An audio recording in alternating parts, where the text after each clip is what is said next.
맛있는 교회 온라인 예배 드리시는 여러분을 주님의 이름으로 환영합니다. 참 세상 살기가 쉽지 않습니다. 특별히 하나님의 말씀을 붙들고 그분의 뜻대로 살아가는 것은 더 어렵습니다. 오로지 성령님의 도우심이 아니면 우리는 그 길을 한 발자국도 걸어갈 수 없는 것 같습니다. 그러나 주님께서는 우리에게 은혜를 주셔서 세상의 타이밍이 아니라 하나님의 시간으로, 하나님의 타이밍으로 그 길을 걷기 원하십니다. 그리고 힘을 주시다 약속하십니다. 이 시간 하나님, 내가 세상을 쫓지 않고 하나님을 쫓고 하나님의 뜻대로 나갈 수 있게 해달라는 그런 마음으로 이 시간 하나님 앞에 찬양으로 영광 돌리겠습니다.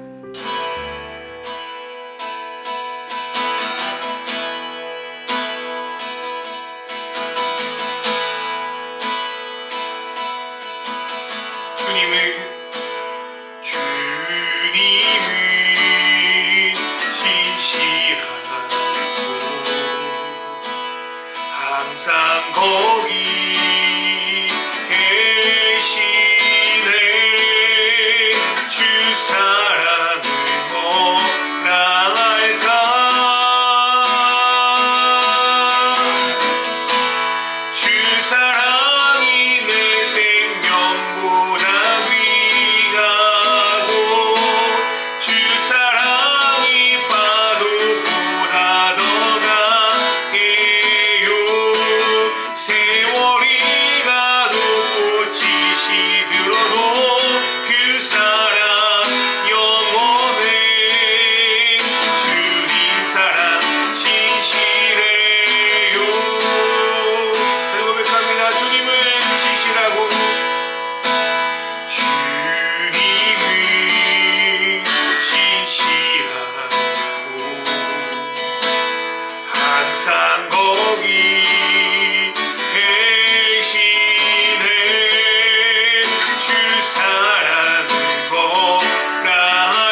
세상을 인도하시고 운행하실 하나님 아버지, 세상의 관점으로는 너무나도 부족하여 하나님의 뜻이 아닌 세상의 관점과 세상의 뜻으로 살아가려고 할 때가 많습니다. 그러나 온 만물을 지으신 하나님의 시간 안에, 하나님의 타이밍 안에 우리가 있기 원합니다. 예수님께서 이 땅에 오셔서 그분의 뜻대로, 그분의 때대로 인도하신 것처럼 때때로 미련해 보이고 때때로 어리석어 보여도 하나님의 말씀을 붙들고 하나님이 일하실 것을 기다리며 그때를 준비하는 우리가 될 수 있도록 인도하여 주시옵소서. 하나님 아버지, 그 모든 순간순간마다 성령이 함께하여 주시고 우리를 이루하시고 우리에게 풍성한 은혜를 주셔서 그 길을 걸어갈 수 있는 힘을 우리에게 덧입혀 주시옵소서. 예배로 드리는 모든 성도들의 마음 가운데 주님의 기쁨으로 충만하게 해주시길 간절히 바라오며 이 모든 말씀 우리 주 예수 그리스도의 이름으로 기도드리옵나이다. 아멘. 오늘의 말씀은 요한복음 7장 1절부터 10절 말씀입니다. 그 뒤에 예수께서는 갈릴리를 두루 다니셨다. 유대 사람들이 자기를 죽이려고 하였으므로 유대 지방에는 돌아다니기를 원하지 않으셨다. 그런데 유대 사람의 명절인 초막절이 가까워지니 예수의 형제들이 예수께 말하였다. 형님은 여기에서 떠나 유대로 가셔서 거기에 있는 형님의 제자들도 형님이 하는 일을 보게 하십시오. 알려지기를 바라면서 숨어서 일하는 사람은 없습니다. 형님이 이런 일을 하는 바에는 자기를 세상에 드러내십시오. 예수의 형제들까지도 예수를 믿지 않았기 때문이다. 예수께서 그들에게 말씀하셨다. 내 때는 아직 오지 않았다. 그러나 너희의 때는 언제나 마련되어 있다. 세상이 너희를 미워할 수는 없다. 그러나 세상은 나를 미워한다. 그것은 내가 세상을 보고서 그 하는 일들이 악하다고 증언하기 때문이다. 너희는 명절을 지키러 올라가거라. 나는 아직 내 때가 차지 않았으므로 이번 명절에는 올라가지 않겠다. 이렇게 그들에게 말씀하시고 예수께서는 갈릴리에 그냥 머물러 계셨다. 그러나 예수의 형제들이 명절을 지키러 올라간 뒤에 예수께서는 아무도 모르게 올라가셨다. 아멘. 할렐루야. 맛있는 교회 온라인 예배 들으신 여러분을 주님의 이름으로 환영합니다. 올해도 벌써 많이 지나서 11월이 되었습니다. 시간이 참으로 빠른 것 같아요. 그리고 이번 달 22일이 추수감사절이더라고요. 농경사회에서는 가을에 농작물을 수확하는 것이 너무나도 중요했죠. 그래서 어떤 나라든지 추수가 끝나면 축제를 벌였습니다. 유대인들에게도 마찬가지였습니다. 유대인들에게 초막절은 마치 추수감사절과 같았습니다. 특별히 그 당시 중요한 작물이었던 포도주와 올리브 수확을 경축하면서 사람들은 예루살렘으로 몰려들었습니다. 등불을 밝히고 횃불 아래서 춤을 추고 성전에서는 물과 포도주를 부으면서 제사장들과 백성들이 함께 종려나무 가지를 흔들면서 제단을 빙빙 돌면서 초막절을 즐겼다고 합니다. 그런데 초막절의 가장 큰 목적은 하나님이 베풀어 주신 구원의 일을 기억하는 데 있었습니다. 유대인들은 자기 집마당이나 근처에 텐트를 치고 생활하면서 하나님이 자신들을 애굽에서 해방시켜서 구원하신 것뿐 아니라 광야와 같이 척박한 땅에서도 이스라엘 백성들을 풍성히 먹이신 것들을 기억하고 전수하였습니다. 그리고 한 발자국 더 나아가서 하나님께서 그 옛날 모세를 보내어 구원을 이루어 주신 것처럼 오늘날에도 메시아를 보내서 구원의 길을 여실 거라는 기대가 초막절 기간에 아주 풍성하게 생겨났습니다. 만약 예수님이 메시아라고 한다면 초막절이야말로 자신을 모든 백성에게 어필할 매우 좋은 기회였다는 거죠. 그래서 예수의 형제들은 예수님께 찾아와가지고 변두리 갈릴리에 더 이상 머물지 말고 유대의 중심인 예루살렘에 들어가 자신을 널리 알리고 또 제자를 만들고 홍보하라고 충고를 합니다. 요한복음 6장에서 예수님은 오병이어의 사건 이후에 소위 제자라고 하는 추종 세력의 상당수를 잃어버렸습니다. 형제들이 보기에는 조금 뭔가 잘 되려고 했다가 갑자기 꺾여버린 것처럼 보일 수 있어요. 그래서 다시 새를 부리고 영향력을 발휘하려면 여기서 말고 예루살렘으로 들어가서 예수님이 평소에 하셨던 기적과 역사를 보여주면 제자들이 쑥쑥 생길 거라고, 당신의 세력이 성장할 거라고 충고하고 있는 것입니다. 이러한 말은 우리나라 사회에서 꽤 익숙하죠. 사람은 성공하려면 무조건 어디로 가라고 하죠? 서울로 가라고 합니다. 아무리 지방에서 날고 긴다고 하든 서울에서 알려지지 않으면 인정해주지 않는 것이 대한민국이죠. 말로는 뭐 지방, 분권, 사회, 균형 발전을 이야기하지만 어떻게든 서울 아니면 서울 못 가면 서울 근처의 수도권이라도 모여가지고 그 속에서 인정받으려고 하고 그 속에서 성공하려고 하고 그 속에서 어떻게든 뭔가를 만들려고 하는 것이 우리 사회의 현 주소이고 문제입니다. 아무리 잘해도 누군가 알아주지 않는다면 아무런 소용이 없어 보이는 게 우리나라 현실이잖아요.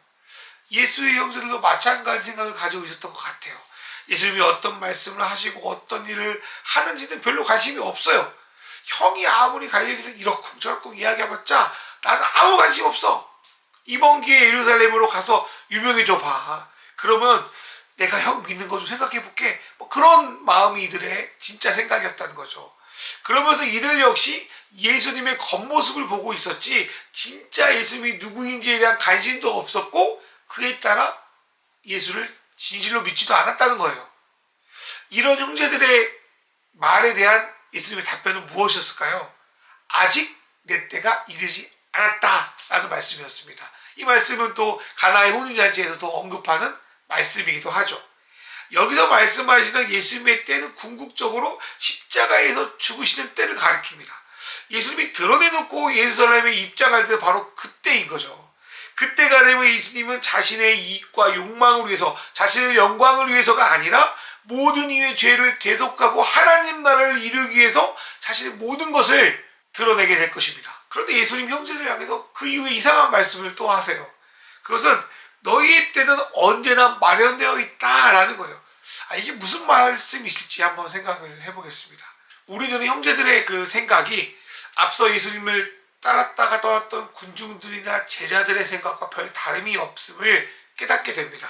전 세계 국가, 사회, 종교, 문화 뭐 이런 거 달라도요. 그 안에 흐르고 있는 소위 성공의 공식들은 거의 변하지 않고 언제 어디서나 유지되고 있는 것 같습니다. 돈을 많이 벌어야 한다, 인기가 많아야 된다, 권력을 줘야 된다 이런 생각들은 동서고금을 막론하고 계속 우리 안에 있지 않습니까? 이를 위해서 서로를 배신하기도 하고요. 죄악을 저지르기도 하고요. 어떤 수단과 방법을 가리지 않는 일들은 인간은 이제까지 해왔고 앞으로도 할 것입니다. 우리 세상은 대부분 이러한 방식으로 살아가기에 그러한 때, 그러한 방식은 항상 우리 주변에 존재합니다. 그래서 세상은 이러한 방식으로 살아가는 자들을 미워하지 않는다. 예수님 말씀합니다. 왜냐하면 이런 사람을 굳이 공격할 필요가 없기 때문이겠죠. 솔직히 세상적으로 이런 방식들을 사용하는 사람들이 성공하고 존경받고 대우받는 게 우리가 사는 세상, 그런 거 우리가 수없이 보고 있지 않습니까? 그리고요, 이 땅의 많은 교회들이 이러한 성공 방식들을요, 신앙의 이름으로 포장하여 왔던 것도 솔직히 사실이죠. 왜냐하면 이러한 길이 누가 보기에도 성공하는 길, 매우 넓은 길이기 때문입니다. 그런데 반대로 예수님의 때는요, 항상 있지 않다고 말해요. 다른 말로 좁다고 말하는 거죠. 이게 무슨 뜻일까요? 예수님은요, 하나님 나라는 처음에 겨자씨처럼 잘 보이지 않는다라고 마가복음에 말씀하고 있습니다. 예수님의 방식으로 진짜 살다 보면 처음에 눈에 띄지도 않고 단기간에 성과도 잘 보이지 않는 것 같아요. 결과보다 과정을 중요시하기에 어떤 이들이 보기에는 답답할지도 모르겠어요. 솔직히 예수님의 방식으로 세상을 살다 보면 처음엔 잘 눈에 띄지도 않고요. 단기간의 성과도 잘 보이지 않는 것 같습니다. 왜냐하면 결과보다 과정을 중요시하기에 어떤 이들이 보기에는 좀 답답할 수도 있을 것 같아요. 가장 큰 문제는 뭐냐면 예수님의 방식은 세상이 맞다고 추구하는 방식과 전면으로 대치된다는 거예요. 그래서 세상은 예수님과 또 예수님처럼 살아가는 이들을 미워하는 것입니다. 예수님은 우리에게 세상의 방식대로 사는 것이 당연한 것이 아니라 잘못된 것인 것을 알려줍니다. 또한 그 속에 숨겨져 있는 거짓과 속임수를 드러내시고 이렇게 사는 것이 얼마나 악하고 어리석은지도 우리에게 드러내십니다. 그러나 자신의 잘못을 인정하기 싫은 세상은 예수님을 미워하고 결국 예수님을 죽이려 들죠. 안타깝게도 하나님을 믿는다는 유대인들은 예수를 미워하는 세상과 같은 자들이었습니다. 그리고 결국 나중에는 예루살렘에 공식적으로 드러내놓고 올라가신 예수님을 십자가에 못 박아 죽이기까지 합니다. 그런데 역설적으로요, 십자가에 달려 죽으신 그때가 예수님이 세상과의 대결에서 완전히 승리하시는 때이고 자신이 이 땅에 오신 목적을 이루시는 때이기도 합니다. 사랑하는 여러분, 우리는 세상의 타이밍에 쫓겨 사는 사람이 아니라 하나님의 때를 기다리는 사람인 줄 믿습니다. 세상의 타이밍은요, 이때가 적기다, 이때가 기회다라고 우리를 등 떠밀 때가 많아요. 그러나 하나님의 때는요, 모두가 적기다, 모두가 기회다 하는 그 순간에 기다리라고 하시고요, 하지 말라고 하시고요, 때로는 전혀 다른 방향으로 우리를 인도하기도 하십니다. 세상의 관점으로 보기에는 예수님은 초막정에 공식적으로 대놓고 올라가는 것이 맞았습니다. 그렇게 해야 세상에서 성공할 확률이 높아지기 때문입니다. 그러나 하나님은 예수님을 비밀리에 올라가게 하셨습니다. 그렇다고 해서 하나님이 예수님을 사용하지 않으시는 것은 아닙니다. 잠깐 갈릴리에서 형제들과 사람들이 다 올라간 후에 뒤에 홀로 출발한다고 해서 뒤처지는 것도 아니에요. 왜냐하면 예수님은 하나님의 타이밍, 하나님의 시간표 안에 있기 때문입니다. 사랑하는 여러분, 우리는 하루에도 수십 번 뭔가 바뀌는 세상에 살아가고 있습니다. 선택이 참 쉽지 않은 것 같아요. 모두들 세상에서 자신의 성공 타이밍을 잡기 위해서 수많은 베팅을 하면서 살아갑니다. 그런데 그러한 세상 속에서 하나님의 말씀을 붙들고 하나님의 원하시는 길을 어리석게 걸어가는 것은 매우 느리고 매우 어리석어 보일 수 있습니다. 그러나 하나님의 미련함이 세상의 지혜보다 더 지혜롭고, 세상에 는 약하게 보이는 하나님의 방식이 세상의 강함보다 더 강하다는 사실을 우리는 늘 기억하며 살아가야 될 줄 믿습니다. 이상에 어떤 누가 자기가 어리석게 되기를, 자기가 약해지길 바라겠습니까? 그래도 다들 세상의 방식을 추구하며 살아갑니다. 그러나 하나님의 방식이 진짜 강하다는 것을 안다면 우리는 믿음으로 그때를 기다리며 하나님의 방식으로 당당히 걸어갈 수 있습니다. 예수님도 그것을 알기에 자기가 가장 돋보일 수 있는 초막절에 자신을 드러내지 않으시고, 자신이 죽게 되는 십자가의 때에 자기를 드러내시고 그 길을 걸어갈 수 있었습니다. 사랑하는 성도 여러분, 우리도 예수님처럼 하나님의 일하실 때를 기다리며 오늘도 주님의 말씀 앞에 서야 될 줄 믿습니다. 세상의 시간에 얽매이고 쫓기는 것이 아니라 주님의 시간에 우리의 삶을 맞춰야 될 줄 믿습니다. 수많은 시험과 유혹 속에서도 세상이 아니라 주님 뜻에 서 있게 해달라고 여러분 기도해야 될 줄 믿습니다. 그리고 지금은 겨자씨처럼 잘 보이지 않더라도 우리를 통하여 풍성하게 맺어질 하나님 나라의 열매를 기대하며 오늘도 주님 편에 서서 주님의 방식으로 때를 기다리며 그 좁은 길로, 그 어쩌면 세상에 볼 때 어리석은 길로 나아가야 될 줄 믿습니다. 그렇게 나갈 때 하나님께서 예수님을 인도하신 것처럼 우리도 주님께서 성령을 통하여 힘을 주시고 은혜 주시고 그 길을 걸어가게 하실 줄 믿습니다. 이 시간 우리 기도하겠습니다. 우리가 이 땅을 살아가면서 하나님의 뜻이 무엇인지 분별할 수 있는 지혜를 주시고 그 뜻에 순종하며 살아갈 수 있는 믿음 허락하여 주소서. 하나님의 일하심이 더디 보일지라도 조급해하지 않게 하시며 세상의 때를 따라가는 것이 아니라 주님의 때를 겸손히 기다리며 준비할 수 있도록 인도하여 주소서. 세상은 여전히 악하고 우리를 두렵게 합니다. 성령 하나님, 힘과 은혜 주셔서 주님의 풍성함으로 이기게 하시며 우리 안에 하나님 나라의 열매를 맺게 하소서. 이 시간 우리 통성으로 기도하겠습니다. 주여, 하나님 아버지, 하나님 세상은 세상 자기가 세상에 똑똑하다고 생각하시고 하나님 이것이 타이밍이라 하지만 하나님 거기 아버지 떨어지고 하나님의 뜻에나 잠잠하게 주를 볼 수 있도록 인도하여 주십시오. 하나님 때로 더디 보이는 것 같고 안 되는 것 같고 하나님을 믿고 조급해하게 하고 하나님의 뜻 사람의 뜻 세상의 뜻가 아니라 하나님의 뜻을 따라갈 수 있도록 주님 인도하시고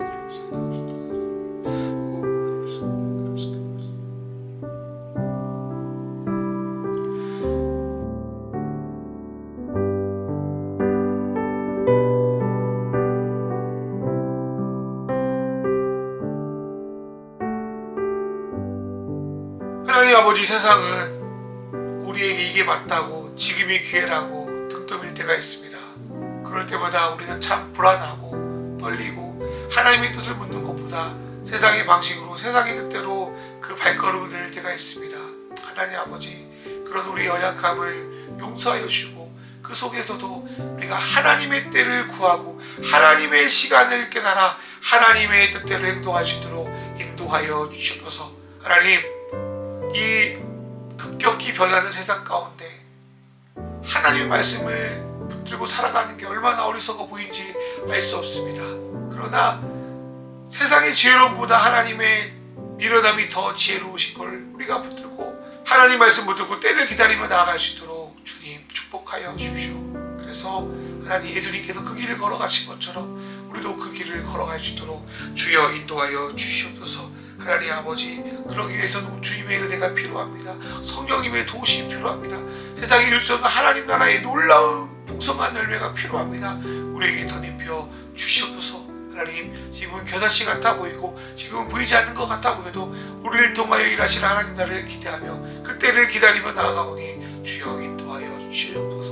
하나님, 세상의 방식으로 살지 않고 하나님의 방식으로 때를 기다리는 마음으로 주 앞에 예물을 드립니다. 세상은 물질이 주인이지만 하나님이 주인이라는 고백으로 주 앞에 귀한 헌금을 드리오니 주여 받아 주시옵소서. 하나님, 예배드리는 모든 심령 받아 하나님의 때를 기다릴 수 있는 인내하여 주시고 하나님, 그때마다 나의 외출하기를 부어주시는 놀라운 은혜를 덧입혀 주셔서 하나님, 이 엄난한 시절에 하나님, 다른 것이 아닌 하나님을 의지하고 그 좁은 길로 걸어갈 수 있는 믿음의 콘스텐스로 주여 인도하여 주시옵소서. 이 모든 말씀 우리 주 예수 그리스도의 이름으로 기도드리옵나이다. 아멘. 이제는 우리 주 예수 그리스도의 은혜와 하나님 아버지의 사랑과 성령님의 인도하심이 항상 있는 세상의 때를 쫓아 살아가는 자가 아니라 하나님의 때를 기다리며 하나님 나라를 붙들고 살아갈 줄 믿는 마시는 교회 성도들과 이 영상을 통하여 예배하는 모든 심령들 머리 위에 이제로부터 영원히 함께 하시기를 간절히 축원하옵나이다. 아멘.